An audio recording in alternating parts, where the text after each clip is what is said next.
攞即係買呢個限量版公仔，唔知佢點樣排法。頭先有啲知情人士，即係上個禮拜9號都有嚟買嘅朋友仔咧，佢哋講就喺碼頭出面排嘅，我唔知係咪最終就兜翻入嚟呢個位置，咁啊就唔肯定啊。咁但係即係嗰個位置都係即係第二個難關嚟嘅，咁希望大家即係排隊人士就要記得即係注重即係買公仔當然係開心，但係都要注重自己嘅身體健康安全，即係飲多啲水咁樣，唔好曬親咁樣，咁希望大家即係注意翻即係自己嗰個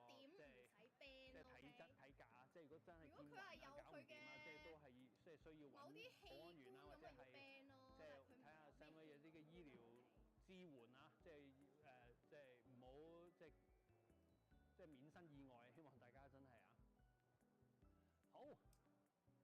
超誇張的，我會一直都會關注，到底明天，我明天都早點起來看一下到底，就一定會有人